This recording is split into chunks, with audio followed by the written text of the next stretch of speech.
Kyle Thomas of Exhorder. Welcome to Talking the Talk, man. Good morning, Don. How you doing? I'm doing great, dude. 10 a.m. over there in New Orleans, man. It's like, that's not really a rock star time to be up, dude. Well, I've spent most of my life living in the past, so I'm hoping that you can give me some kind of insight on what the future looks like. Man, I'm telling you. Well, it's funny because I know over the years you've done a lot of press and you've been asked a lot of the same shit, and so this is going to be more of a conversive thing, basically, like I said, I'm a New Orleans guy, I grew up in New Orleans, but being a younger guy than, sometimes too young to actually even really immerse myself in some of the scene, I will have some questions for you about some of the past, but it's not necessarily going to be your past, if that makes sense, because I feel like you've probably been asked so many questions about that, Yeah, of course. I mean, it kind of comes with the territory. It's people want to know what happened. They want to hear the juicy stories, and we've got some for sure. But a lot of it's pretty boring too. I'm a pretty regular guy, aside from all of the slaughter in the Vatican stuff. Yeah. Well, like, what's a question you get asked so much that, like, if someone asked it to you again, you'd just want to kick something? Basically, there are certain entities throughout history that took a lot of influence off of Exhorder. Bands, more than one band, have gone on to bigger and better things than Exhorder ever achieved. And, it's flattering, of course, to hear that, we were somewhat pioneers of our style, and, we've even been credited with even starting the style. I don't know so much about that, but that tends to be something that, next question. Yes, I'm the poorest famous person you'll ever meet next. Yeah, it's like, how many times can you tackle the same subject? It's like, just read some old interviews, man. You'll get that answer. What I mean? Exactly. They're there. Just Google it. Well, so what are you doing to keep yourself sane and all this shelter in place stuff that's going on right now? I'll be honest with you. It's kind of just another perfect day for me. When I'm not on tour, I tend to be a homebody. I'm usually home. If I'm not working on music, I'm, cooking and cleaning and, just kind of being the mad housewife of the family, I guess. I prefer the term domestic god, because that's kind of how I roll. It's like, I love my gig, dude. I wouldn't trade it for the world. Yeah. Well, I mean, I spent 23 years between 1996 and 2018. I did some music in between here and there. Put out a few albums, did a few tours, but for the most part, I was crawling through attics, pulling cable, installing conduit, fire alarm systems, burglar alarm systems, backbone cabling for voice data video. I did this. Any low voltage cable, I pulled it, I installed it, tested it, and I did that for many, many years. So for me now to not have to do that anymore, it's very, very liberating. And it really was just kind of a plan B that came into my life when I was playing in the band that I had called Floodgate. And next thing you know, plan B became plan A and vice versa. And I ended up with a house full of kids, and now they're grown and not even necessarily, much less needing me around, or wanting me around. So I get the liberty of going out. They love what I do. It's really cool. They're very supportive. That's hilarious. It's like now you're like, the annoying dad, and you're like, how did I get here? Yeah. It's funny because they always knew what I did, but I just in the past year, a couple of them got to see me perform for the first time with Exhorder. Oh, that's awesome. And they've seen me play locally with cover bands and stuff, and that's not the same thing. It's really not. So for them to see me on a big stage like that was really kind of eye-opening for them. Like, oh, wow, like he's really for real. Like, Dad's got some cred, man. Yeah. Well, I have to say, dude, I've been awfully slow and late to the party on a lot of fucking records and stuff. And More in the Southern Skies kind of came in just at the end of the year for me. And I didn't really get to grasp onto it, man. But I have been listening to that album for probably about 2 weeks straight right now. And that album is just fucking magic in a bottle. It's like lightning in a bottle for you guys. That was just such a great record. Like, you guys, thank you for that. I mean, it's like you guys came storming out of the gates, and like I felt like you guys were giving bands like maybe even more than half your age like a serious run for their money. Like, was that kind of the plan coming out of? I wouldn't say it was the plan. It's just I would say it's the culture of this band. That's we've always been a band, especially with the live show, that people who have either never seen it before, maybe not even necessarily interested in that style of music, come to the show and see it and leave having had an experience, not just having witnessed some, band opening for a band they came to see, or, someone that they're this guy they started dating just dragged them out to. We've always kind of been that band where we like to. Of course, we get lumped into thrash metal, this and that, but we really never have felt comfortable with being labeled under one genre with one tag. It's not fair to the band. It's not fair to the music. We've been kind of a crossover of many different styles over the years, and the attitude, because of the fact that we came up first in the punk rock scene, the attitude was always more akin to that than metal. So I had a lady tell me, she was almost in tears when we played a show in Orlando, Florida this year, opening for Overkill. And she's just like, I don't listen to this kind of music. My boyfriend brought me out here, and she said, I don't know what it is, but the music spoke to me. I could hear the messages in your words. It was audible, which is odd for this style of music. And right. To me at that point, it's bigger than me. It has less to do with me than it has to do with the whole picture. Oh, absolutely. I mean, in my opinion, I always think that a truly great band, their songs are actually bigger than the people that are actually making the music. Without a doubt. And it's easy to lose sight of that at times. I'm sure I have from time to time. But at the end of the day, you write songs, you record them, and you release them, and they no longer belong to you. They belong to everyone. And people take ownership of it, and in a very, very defensive way, I can promise you. Sometimes people resent you for things that are different, for changes that they weren't necessarily expecting.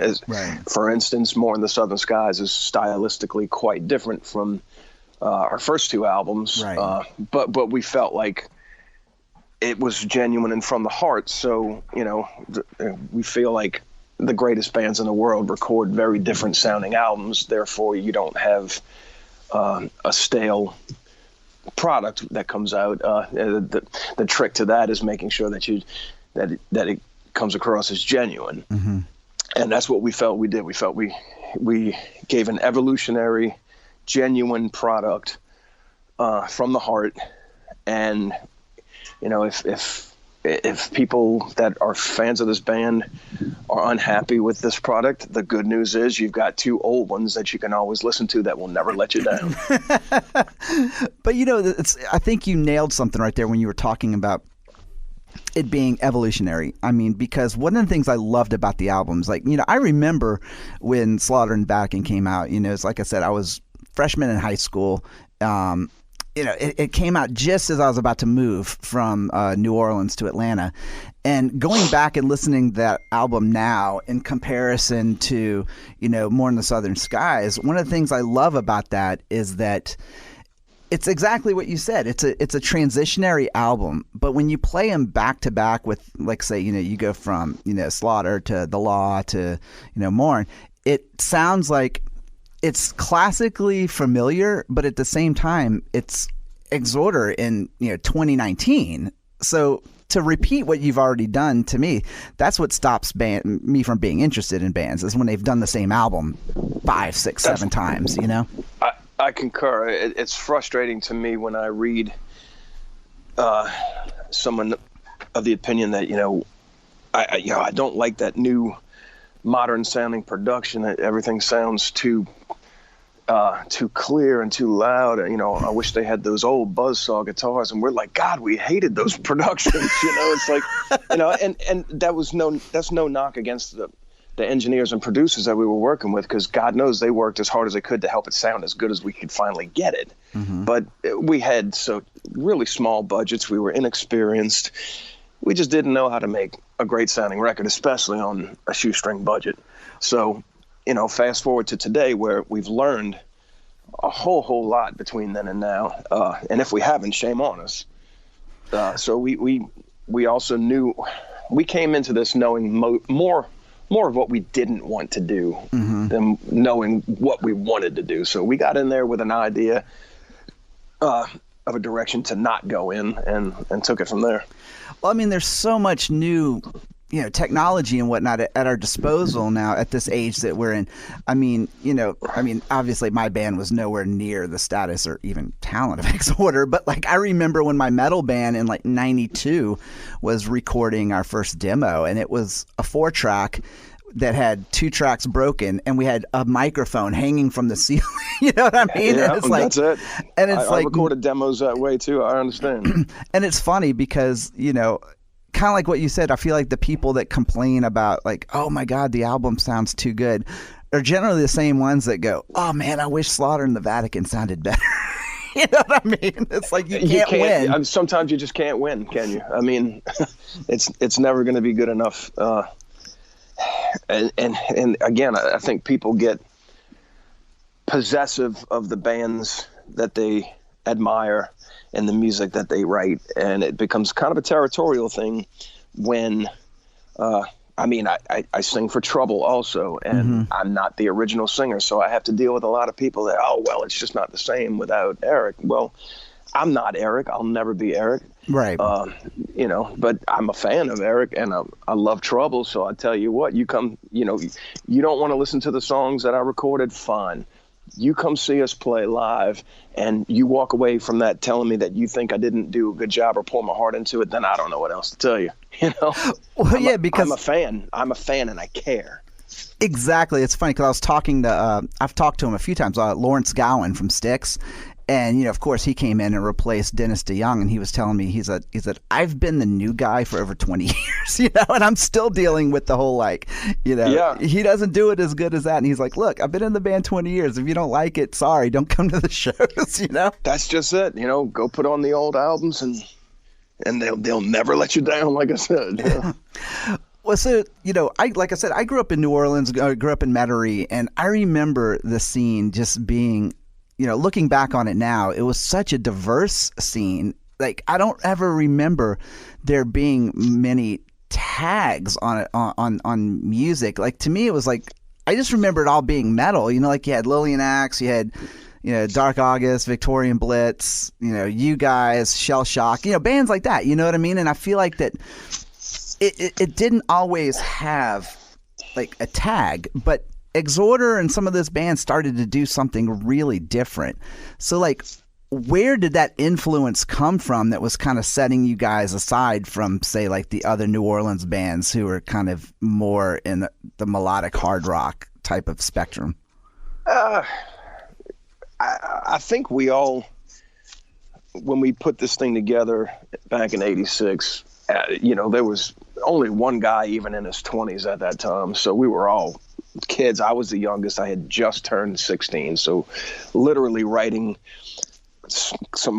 we were writing what is now considered some classic metal songs. I was a kid. We were writing them, and I'm literally like braces, and then had just gotten my driver's license. So it was an exciting time in life. It was absolutely just kind of like you said before, the lightning in a bottle thing. Mm-hmm. We wrote songs we wanted to hear. We couldn't get enough of anything that sounded different from what we had been raised on. Mm-hmm. Believe me, I came from the earliest musical things that I latched onto were like Kiss, Queen, mm-hmm. Led Zeppelin, Deep Purple, and then I kind of graduated into AC/DC and Judas Priest, Iron Maiden, that sort of thing. And mm-hmm. I also was raised on the radio, so I do and still do love, my earliest influences like the Beatles up on through, funk and soul, all kind of stuff. But I always kind of gravitated towards the heaviest thing that I could get my hands on, which eventually became Metallica, Slayer. Then it was Exodus and Megadeth, and then punk rock, which I at first I was trying to avoid liking, right? Probably because my brother loved it. But, eventually, I couldn't deny what it was doing to me when I could hear it, and it was mm-hmm. really the crossover bands like early COC and DRI. Mm-hmm.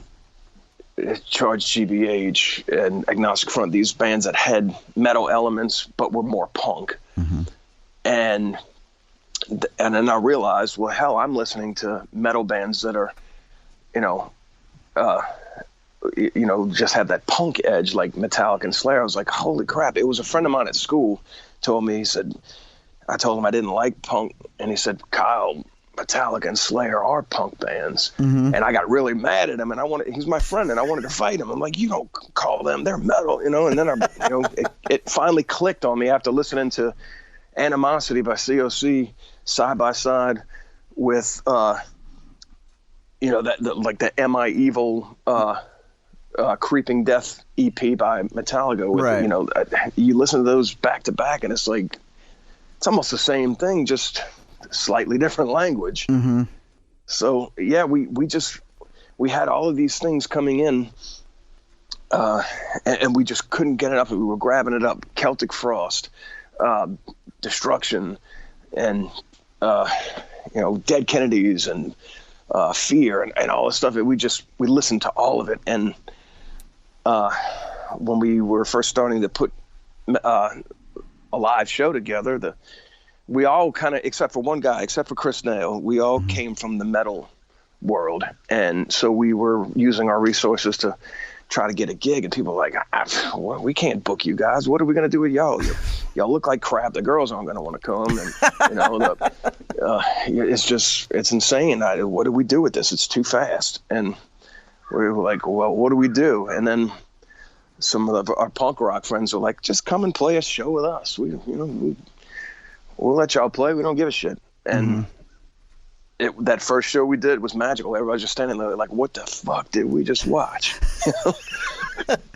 Those are I mean, to me, that is when you're doing something right, is when you've produced something and then you put it out to a crowd and they don't know what the fuck to do with it. Like, to me, I know it's frustrating to a lot of bands at the time, but I always thought that like one of the most like complimentary things a band can hear is we don't know where to put you, because it means you're doing something completely different, Yeah.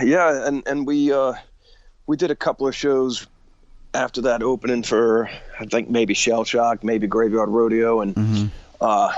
And then next thing we knew was like, we were selling so much merchandise at these shows, and there was such a strong contingency of people there to see us. It was like, well, man, let's start headlining. And that's mm-hmm. what we did. And we never looked back. It was like, after that, it was, and our crowd was kind of like, the island of misfit toys from that Rudolph the Red-Nosed Reindeer Christmas episode. It's like, you know, like the people that didn't fit in anywhere in the world. If it didn't fit in at home, didn't fit in at school, didn't fit in with the punk rockers, didn't fit in with the metalheads, didn't matter. They gravitated towards us because that's what we were. We were just a bunch of screw ups, and they were like, well, you know, let's look what they're doing. Let's go hang out with them.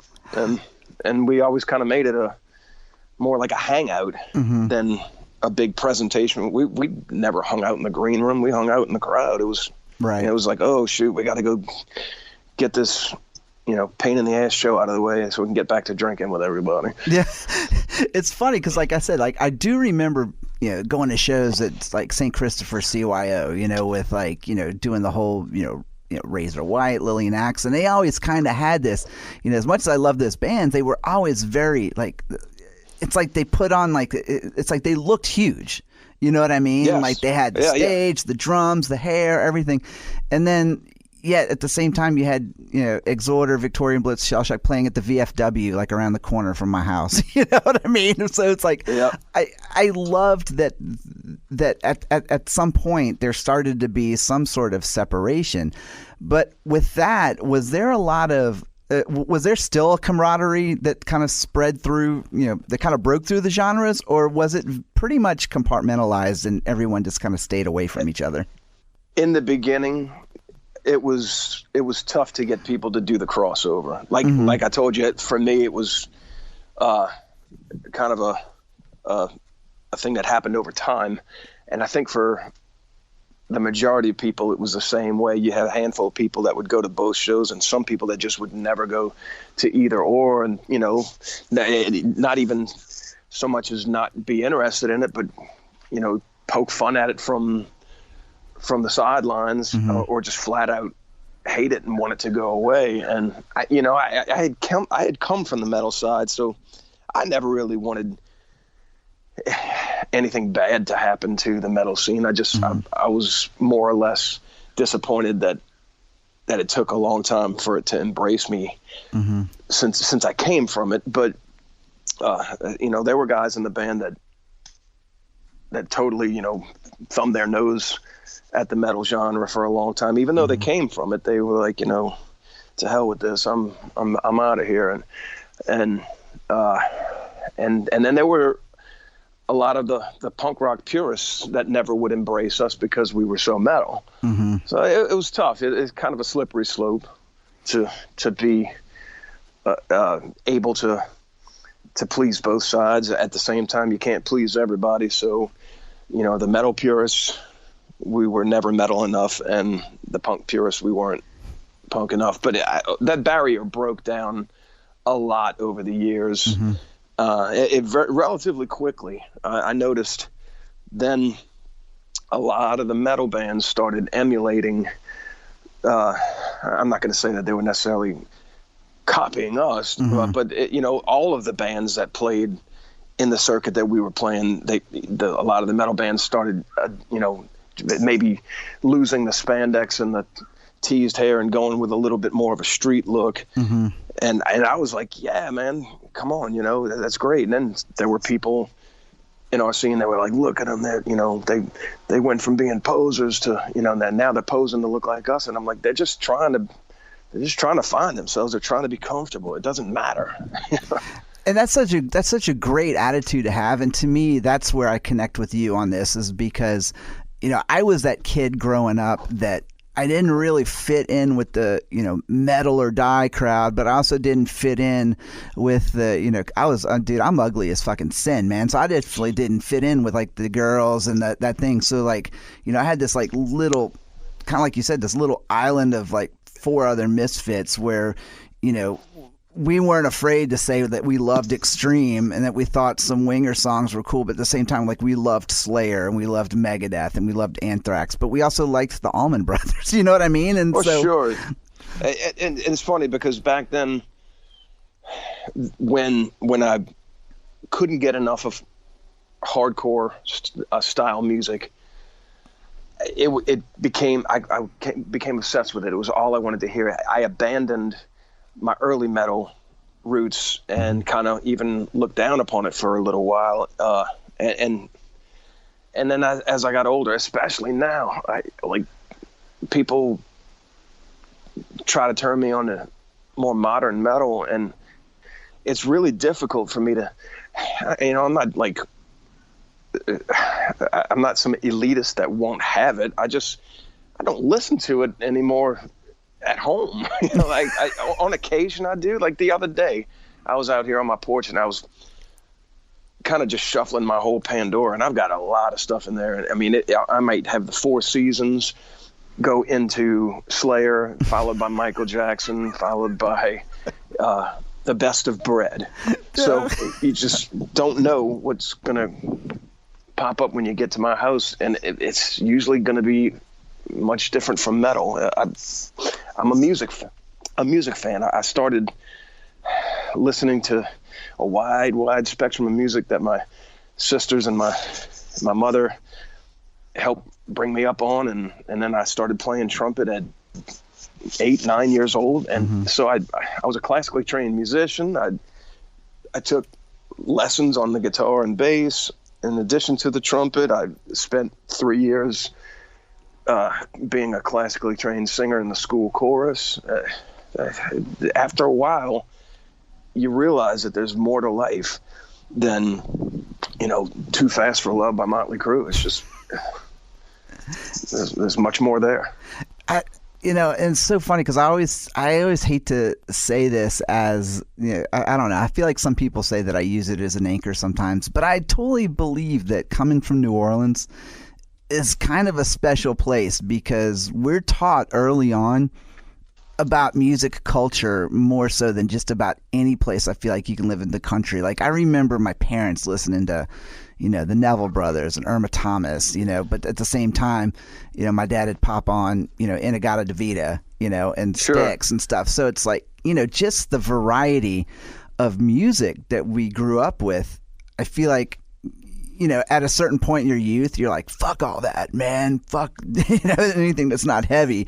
And now in my 40s, like in my 40s, I'm listening to, More in the Southern Skies, but then all of a sudden I'll go back to, the Nevilles live at Tipitina's or, Tony Joe White, so it's like, yeah. I mean, how lame and miserable would it be if all you listened to was metal? I mean, sorry, I love metal, but like I couldn't just listen to that, No, especially not if you spent enough of your formative years here. If you've gone to if you lived in Metairie, you walked to the Metairie parade route more than likely, and yeah, sure did. Saw bands playing on the floats, the marching bands, and that it just gets in you. It gets in your blood. It gets in your soul. Like you were saying, the Nevilles, the Meters, and Dr. John. And before all that, you've got the Hawkettes, Alan Toussaint, Fats Domino, Lloyd Price. The list goes on and on. I could sit here and just rattle off bands, musicians, artists from here that have changed the landscape of music, and if Exhorder had a hand in changing the landscape of music, I'm flattered. I'm not that impressed because, like I said, I'm the poorest famous person you'll ever meet, but the Clarence Frogman Henrys and what you calling that did the Sea Cruise? I can't remember. Oh, damn, dude! I know who you're talking about. Who was that? Fuck. It'll come. Frankie Ford. I think that's who it was. I think so. Yeah. So, I mean, there's just 1,000,006 different things that came from here that every band around the world wished that they were a part of. Look, the Rolling Stones took the Meters under their wing, and tried to share it with the world. So did the Paul McCartney and Wings. There's all these relationships. Everybody wants to be a part of that. Everybody wants that soul that that backbeat. It's just it's there. Oh shit, And yeah. I mean, I remember, the Grateful Dead used to take out the Nevilles, and that was where they kind of even, the Dead was covering Iko Iko. You know what I mean? So it's like they were trying to immerse themselves into a culture of music. I mean, you're talking a band from San Francisco who has no real roots in the South at all. Much less New Orleans culture, and musically. I mean, that music is something you don't hear everywhere, Oh, you're absolutely correct. I wish that most of those bands were more of a household name in other places, because, the Nevilles, the Meters, these are people that have won Grammys, and you say that in you don't even have to leave the country. You go to 3 states over and you bring them up. They're like, what? Huh? Mm-hmm. And it's like, are you nuts? This is some of the greatest music in the world. And to us, it's the soundtrack of our youth. And to these other people, they never heard of it, maybe don't even give 2 shits about it. I can't tell you how many people I've turned on to the Gree album, and they were just like, what the fuck is this? This isn't the Dr. John I thought. And I was like, dude, so you need to open your fucking ears to what's going, what some of that music was. I mean, it was, it forged, so much. And even kind of going into like what, you moving into the 70s, you had, Zebra, who was influenced by Zeppelin, but then, and then, gravitating into the 80s, where it started to be kind of, started to develop into the hard rock and metal. But actually, that was a long segue into this, is that like one of the things I've noticed is that, I've talked to bands like Graveyard, and I've even heard interviews with Sabbath where they talked about how the sound of the band was almost directly influenced by their geographical setting, like where they were from. How much of, say, like the sound of Exhorder and other bands from that was tied to that kind of muggy, humid New Orleans, or was it coming from something more national, away from the town? You know what I mean? Does that make sense? Well, I think the saying "you are what you eat" couldn't be more true to a musician. Because I can see, look at Birmingham, England, spit out both Black Sabbath and Judas Priest. A small industrial town in England puts out 2 of the greatest pioneer heavy metal bands ever, and it fits the persona of that town. Like you're saying, it's a factory town. It's dark, and most of the people there, they grow up and they go work in the factory and they die. And these 2 bands decided they weren't going to do that, so they had something to rage and rally against. So that definitely shaped the landscape of their sound. Consequently, they, you listen to especially the early Sabbath, and you put on that rock and roll album by Judas Priest, and it's very different sounding, kind of more traditional rock and roll, like the New Orleans sound. And Sabbath went for the real, the Southern Louisiana, Mississippi blues in the early days. So we all emulate what we listen to, without question, in the beginning especially, and that's where you find yourself. And that's why bands like, look at Led Zeppelin. They were shameless plagiarists in the beginning, and got in trouble for not crediting people like Willie Dixon, who Willie Dixon ended up winning a lawsuit, and they ended up crediting him on the albums for the songs that they used that were his. And but they also never stopped learning, kind of like the Beatles. They would travel around the world and go study under Ravi Shankar, or is just searching the far corners, searching for the Middle Eastern sound, or going to Japan to just absorb any of the musical culture and world culture that they could, to give them an experience to inspire them to write something different, I suppose.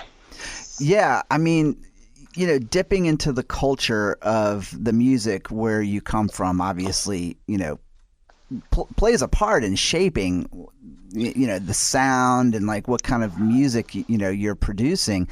And I love the fact that 28 years later, the new album kind of picks up where you left off, in the sense that, it's like I said earlier, like it sounds familiar, which is great, but it also sounds like this is us now.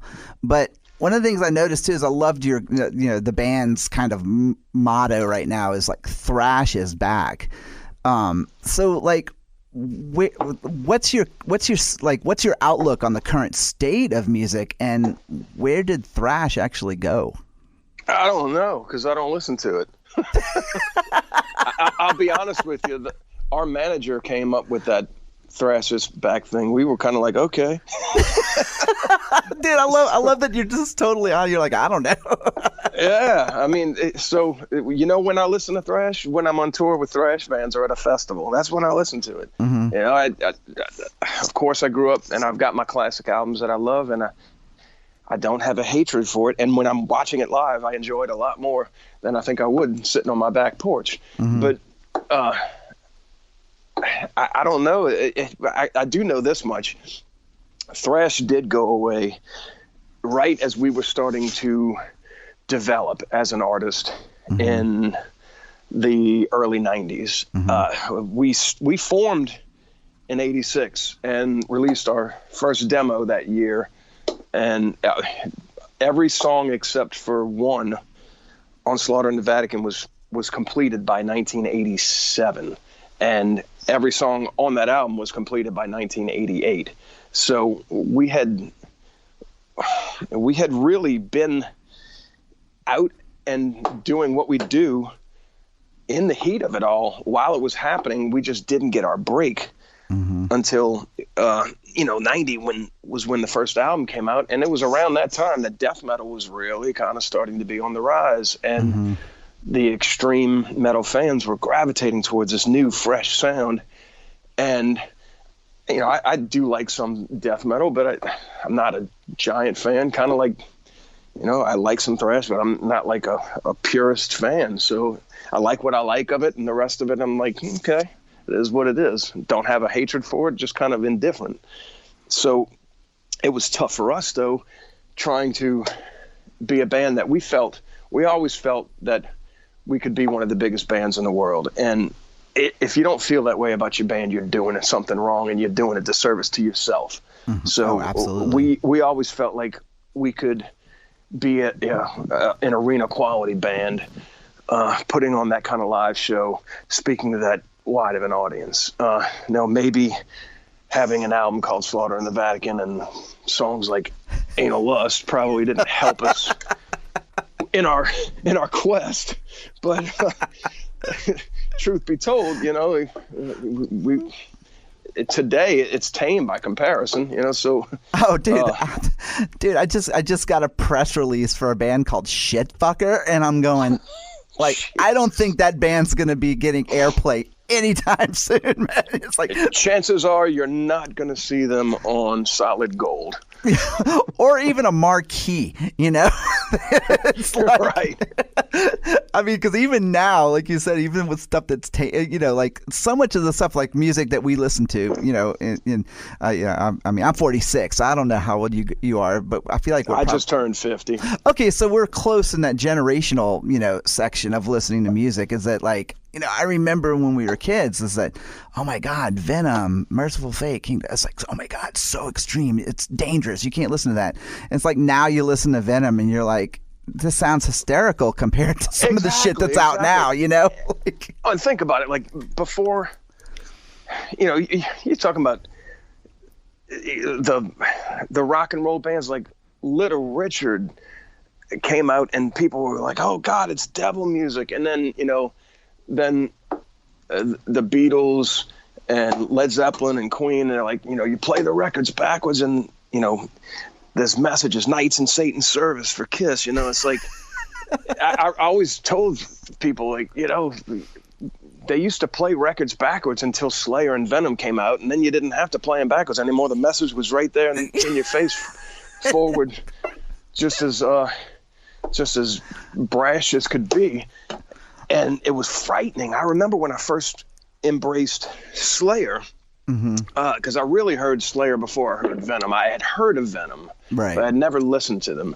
And someone, a buddy of mine from high school, who's now a federal prosecutor, he turned me on to so much stuff. This guy, and he let me borrow Show No Mercy, and I listened to it, and I went home and I'm reading the lyric sheet, and I was scared, man. I'm like, I guess I was 14 years old, going on 15, and I'm like, man, this is like, are they really saying? Did he mean this? And I'm reading the Antichrist, Die by the Sword, the Final Command, and all these dark themes that are just, it's all about Satan, and I used to sing the words. I'd sing all the words except for the parts that were really satanic, and I would not sing that part. Oh. I was having an inner conflict with myself about, I was raised Catholic, so I was just gonna say, that's our Catholic upbringing, man. Exactly. Like exactly. Even if we tried to fight it, like I was telling my wife one day, I was like, I haven't been a practicing Catholic, since like 90. I was like, but there's always this slight bit of Catholic guilt that you just never lose, because it's like it's been instilled in you from birth. You know what I mean? Guilty. I mean, my wife was not raised Catholic, and she sees it all the time, and she looks at me, she goes, "There's that Catholic guilt again." I'm like, I can't shake it. I mean, it's ingrained in me.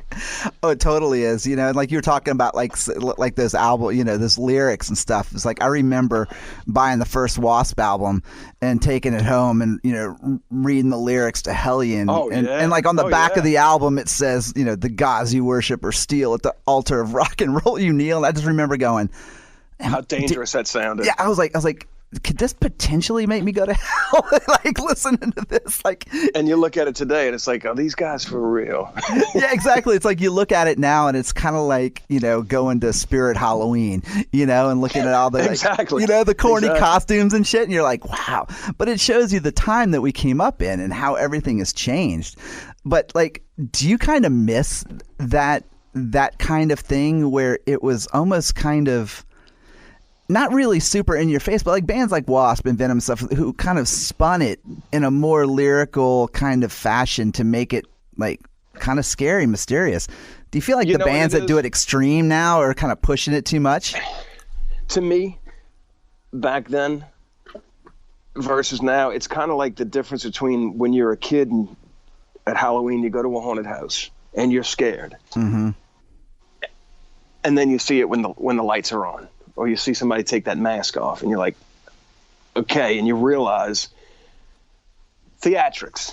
And I think that's kind of what really did it for me. Once I realized that almost every band that claims to be, these guys are definitely real, it always ends up being a show. It's smoke and mirrors, and I think for me, how much further over the top can you go? Because at the time that Merciful Fate and Venom and Slayer were doing their thing, it seemed like, oh my God, how much more can you do than putting a naked nun on an album cover? Like what else can you do? Well, then fast forward, whatever that band is that comes out on stage with like the pig heads or something. Watain. Yeah, I was just gonna say, like, and they burn the fucking animals on upside down crosses. Yeah. And look, I don't know those guys. I don't know anything about them. And I just remember when they came out, everybody's like, dude, it's real. And then I don't know for sure, but I've heard someone, through the late night talks on the tour bus, like people like, yeah, man, they're just regular dudes. It's like, they just do that for shtick. And it's like, I don't know if that's true or not. I can't verify it, but that's what I heard. But to me, it's like, that's just how high you have to ramp up. If they are indeed just doing it for shtick, and if they're not, well, okay, you're selling something pretty, hardcore there, because to travel with rotting, like roadkill, rotting livestock, it's pretty hardcore if you ask me. But if you're doing that for the shock value, well, you got my respect with that as well too, because that's a pretty heavy game to have to play, and that just goes to show you how much you have to level up, because there's no more playing the records backwards. No, yeah, exactly. It's funny. I remember like years ago reading a interview with Blackie Lawless from Wasp. And I don't know if you remember, but he used to have this like pyrotechnic thing that he used to wear between his legs, and it looked like he was pissing sparks. And he said, he was talking about how one time it actually went off, like basically burned the fuck out of him. And he said he remembered being on the stretcher going, "God, if I wrote better songs, I wouldn't have to be doing all this shit." Yes. Yes, I can appreciate that, because who doesn't want the easy gig? Exactly, but like, I don't know, like I look back on that, and like you said, kind of like with Watain, like if that's shock value in production, like that's old school, and like I can tip my hat to them. It's only when you try super hard to convince people like, oh, I'm real. Like I'm real, like this is what I really believe. But then, you go home and you watch, Modern Family and listen to Blondie. It's like right. It changes things. Well, and that's kind of the direction that we always went in. Was kind of selling that whole regular guy thing. Aside from in the early days, we were young and rough and tumble, and that was kind of the mystique of the band was, oh, these guys are lunatics. But at the end of the day, most people meet us and they're like, man, they're just kind of nice guys as long as they're not too drunk. And that's everybody. Right. I mean, that's the American dream, right? Exactly. Don't be an asshole when you're drunk.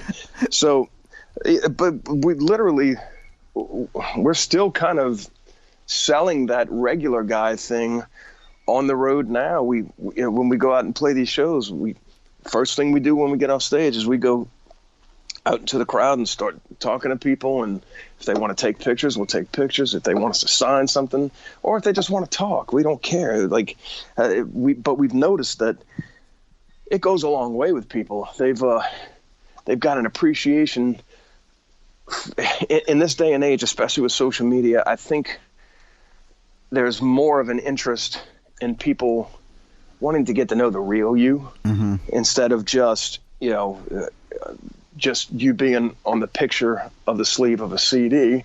They want to kind of have a piece of the you that isn't on the stage and just the regular person. And I actually like that a lot, because I would much rather sit down. And I'll sit down a lot longer and talk to somebody a lot more if they don't want to talk about the songs and the music. If they just want to talk about life, you want to talk football, you want to talk, I don't want to talk politics, but let's talk food and football. And, do it over a fine Dutch beer, yeah, or a Belgian beer. And I think that's a lot more. I think there's a lot more merit to it than just here, buy my record. No, and it's funny because I think that with social media, exactly what's happened is kind of what you're saying. But one of the things I actually do like about social media in some aspects is that it did kind of break that rock star, mystique of sorts, but at the same time, like I kind of do like the fact that people like, Paul Stanley and Gene Simmons or whoever, still kind of David Lee Roth still maintain this kind of rock star thing and kind of don't make themselves accessible. But like for me as a kid, I could never imagine being able to have a conversation with, like, I don't know, someone from, Skid Row or whatever, where like to me they were just a poster on my wall and a band I admired, but all of a sudden, you can message these guys and talk to them, Yeah, it was weird when I joined Trouble, because they were that to me. They were a poster on the wall, and then I joined the band, and it's like, oh my God. And believe me, there are times when I'm on stage with the band and I see, Rick and Bruce walk to the front of the stage side by side doing their dual guitar harmony leads, and I'm standing there going, am I really here doing this? And then every other minute of the day when we're on tour is just, these are my friends, you know, they're kind of like big brothers to me, you know? Mm-hmm. I mean, that's just awesome that you get to experience that, you know, and, you know, getting to kind of live a dream. But I literally joined one of my favorite bands. So if you could sing for any other band for just like a night, it could be any band, who would it be? Oh, wow. That's a toughie, man. It really is. I mean, do I go and sing for a band that has a deceased singer, or do I ask one of my heroes to sit on the sidelines for a minute? I'll tell you, probably my ultimate all-time favorite band's Black Sabbath, so I would love to do a set with Black Sabbath. How ridiculous that would be and how much produce would be thrown at me, I don't know. Because it wouldn't matter how good of a job I did.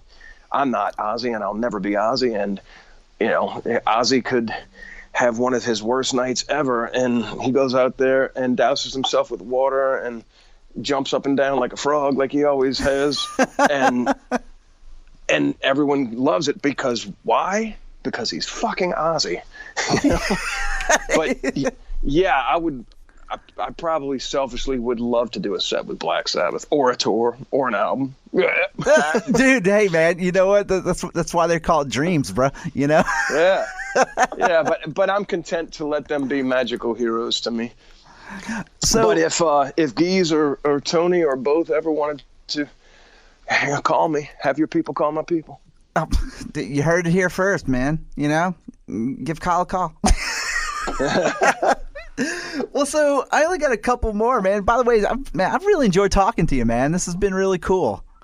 This is a good interview. You've made it very pleasant. Oh, dude, man, then I feel honored, dude. That's awesome. The only thing missing is, you know, a couple of cold Dixies, man. There you go. That would have completed it for me, man. But, yep. Well, so table full of crawfish. Oh man, dude, I was just in New Orleans, like, probably about 6 months ago or so. Just you brought the virus here.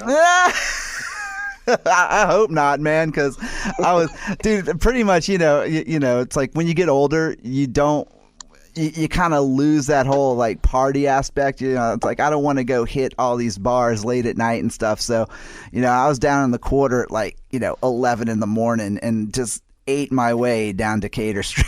You know what I mean? Of course. And just, you know, and drank my way down there. And when I was done, I was like, all right, I'm done, man. You know, so it's like, yeah, make the best of it while you're here, man.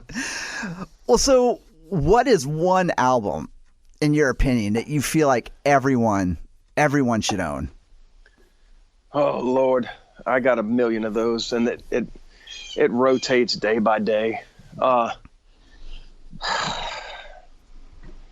Probably something that would be a little bit of everything would probably be "Eye Against Eye" by Bad Brains.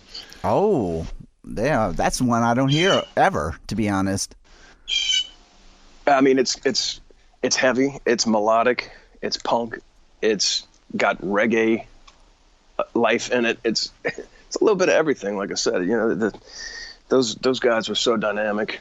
They really changed the face of everything for me when I learned who they were and where they came from, and you know the mystique about them. They've definitely they're one of those mystique bands. You know, there's like, oh wow, this is really cool, right? Yeah. And different. Yeah, they were definitely a band that wasn't, you know, super huge in the public eye or anything. And you know, I never even really listened to Bad Brains at all, but yet I know who they are. You know, they were one of those bands, you know? Well, they were not unlike bands like a band like Exhorder in a lot of ways. They had a lot of extenuating circumstances that kept them from thriving, and a lot of it was self-inflicted. And that's a big part of the Exhorder legacy. A lot of it was self-inflicted. Well, so with that being said, man, Exhorder's back, man. You got everything sounds fucking phenomenal. It sounds punchy, and Thank you. I mean, like it's got me excited. Again, like I said, some homeboys, man, fucking rising up from the ashes again, and I fucking love that. But with all the crazy shit that's going on, like, what is kind of in the future for Exhorder? Well, at the moment, nothing. Thanks, Corona. We actually had, we didn't have quite as busy of a year playing as we had maybe last year with the touring and stuff. At this point, we're losing Maryland Death Fest, and we were going to do a couple of dates kind of around that. While we were there, we were just going to go out and hit, a few regional shows around there, but right. That's been it's not canceled. It's been rescheduled. Basically, Maryland Death Fest 2020 is now Maryland Death Fest 2021. Right. So we're gonna just pick up where it left off there, and I'm not so sure about our July, August dates that we had. I know that the stuff that we had booked for Trouble in June and May is kind of up in the air at this point. Mm-hmm. So there's just the whole music world is kind of waiting with bated breath and being, waiting to be told what we're going to do. So in the meantime, we're writing. We're writing a lot. I've picked up the guitar. I'm writing like I've never written in my life. I'm putting musical pieces together that I haven't had this much excitement about in over 20 years. And Marzi's writing like crazy. Jason's writing like crazy. And Sasha's picked up the guitar as well, where he's at in New Mexico. And he can't wait to have us send him parts so that he can put the drums to it. So we're doing what any band with a lick of sense would do right now. We're writing. That is the key right there, is that, like I've been talking to some other bands with going through this whole COVID thing, and that's kind of the regular thing I've been hearing, which is great to hear, because if you just let it get you down and you just are sitting around waiting for it to pass, it's like you're losing valuable time. It's like start writing.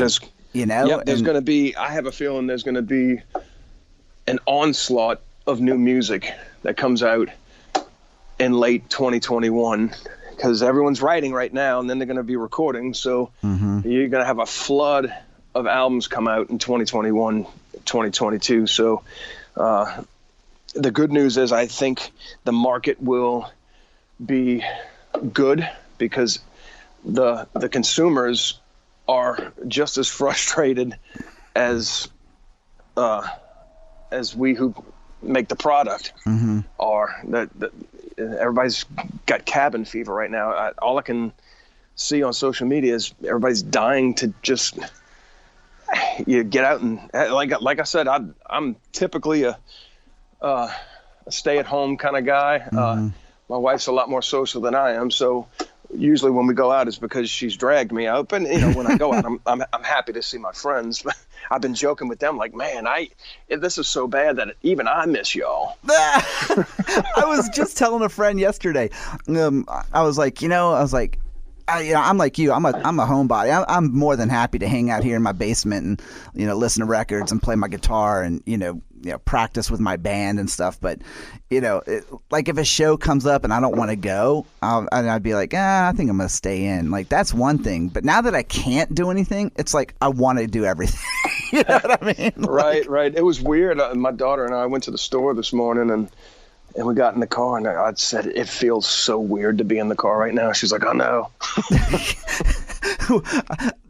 My wife and I have just been getting in the car and driving down the road, and back, just to just to remember what outside the house looked like, and so it's crazy, man.